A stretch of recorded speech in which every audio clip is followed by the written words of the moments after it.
मला असा प्रश्न पडला आहे की जर मी एखादी परिमेय संख्या घेतली आणि ती एका अपरिमेय संख्येत मिळवली तर काय होईल? यातून मिळणारी नवीन संख्या परिमेय असेल की अपरिमेय? यावर विचार करण्यासाठी आपण असे मानूया की मिळणारी नवीन संख्या ही परिमेय संख्या असेल आणि मग पाहूया की यामुळे पुढे कोणती विसंगती निर्माण होते का. आपण असं मानूया की या बेरजेतून आपल्याला एक परिमेय संख्या मिळते. समजा आपली पहिली परिमेय संख्या आपण ए छेद बी म्हणजेच ए आणि बी या दोन पूर्णांक संख्यांच्या रूपात लिहू शकतो आणि या अपरिमेय संख्येला आपण एक्स म्हणूया आणि त्यांची बेरीज आपल्याला आणखी एक परिमेय संख्या देते. आपण ती संख्या एम आणि एन या इतर दोन पूर्णांकांच्या स्वरूपात लिहूया, म्हणजेच एम छेद एन अशी मांडूया. याचाच अर्थ ए छेद बी अधिक एक्स बरोबर एम छेद एन. आता याचा दुसरा विचार करूया. जर आपण दोन्ही बाजूंमधून ए छेद बी वजा केले तर आपल्याला आपली अपरिमेय संख्या एक्स बरोबर एम छेद एन वजा ए छेद बी असे मिळेल.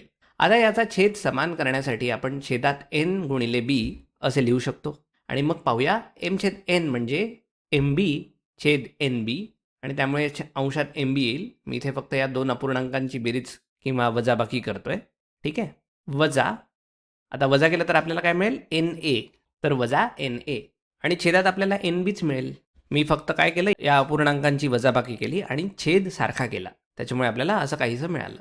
आता इथे छेद स्पष्टपणे एक पूर्णांक संख्या आहे, कारण माझ्याकडे दोन पूर्णांकांचा गुणाकार आहे, नाही का.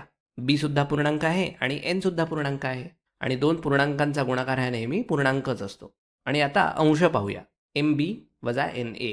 एम बी हे एक पूर्णांक संख्या आहे कारण एम आणि बी दोन्हीही पूर्णांक आहेत आणि एन ए हे सुद्धा पूर्णांक आहे कारण एन आणि ए हे सुद्धा पूर्णांक आहे.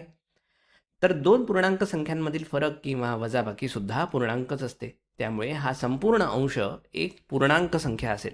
तर असे दिसते की आपण त्यांची बेरीज परिमेय आहे असं जे मानलं होतं त्यामुळे अचानक एक विसंगती तयार झालेली आहे. आपण सुरुवातीला मानलं होतं की एक्स ही अपरिमेय संख्या आहे, पण केवळ आपण ती बेरीज परिमेय मानल्यामुळे आपल्याला अचानक एक्सला दोन पूर्णांक संख्यांच्या गुणोत्तराच्या रूपात मांडता आलं.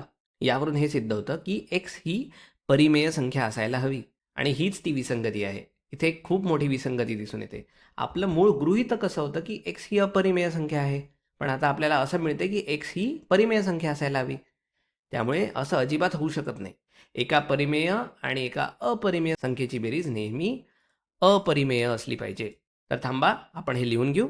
म्हणून एका परिमेय संख्येची आणि अपरिमेय संख्येची बेरीज नेहमी अपरिमेयच असायला हवी किंवा अपरिमेय संख्याच असते.